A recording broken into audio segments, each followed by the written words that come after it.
Last video we looked at the term percent and how to find a percentage of an amount. Now, I'm not sure if you noticed that I used only multiples of 100. So 100, 200, 300, 400, 500, etc. But you might be thinking, well, hold on, not all numbers are multiples of 100.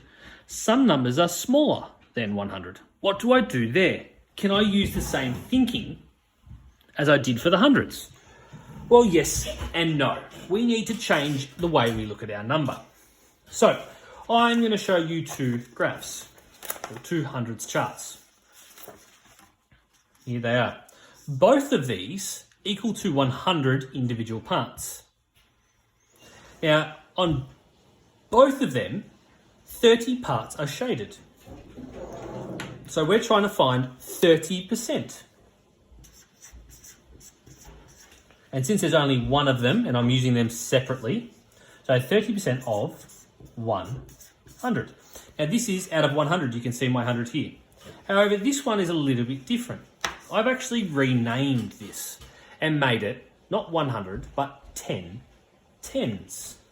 So I'm trying to find 30% of 10 tens.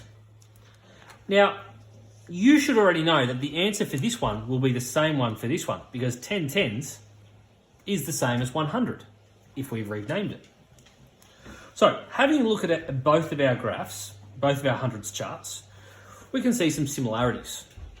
30%, let's do our first step. 30% means 30% of 100 means 30 parts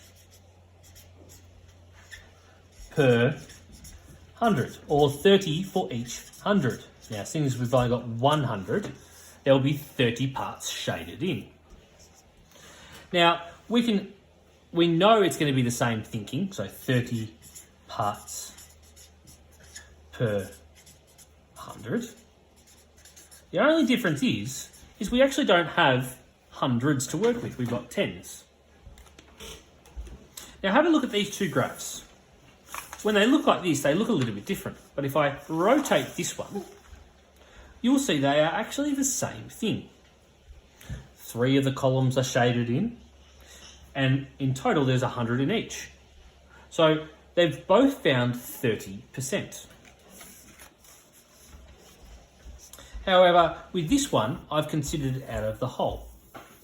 30, and I've shaded 30 parts. So the answer for this one is 30% of 100 is 30 parts per 100. So the answer is 30. 30% of 100 is 30. However, this one's a little bit different. You can see that each of these is 10.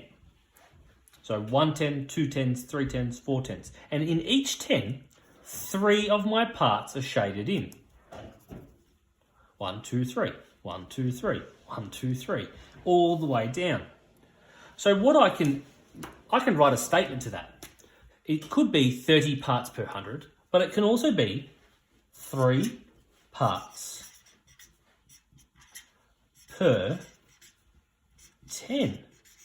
So 30% not only means 30 parts per 100, it actually means 3 parts per 10. And we can see that in my diagram.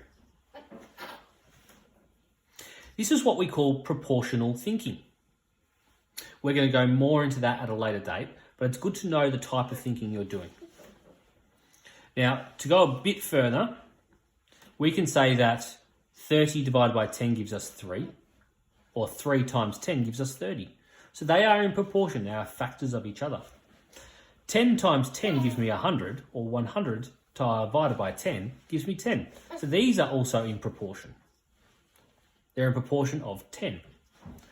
The one thing you need to take away from this is we can look at our percent in 2 different ways. 30 parts per 100 or 3 parts per 10. Now, in the next video, we'll do some different examples with different percentages.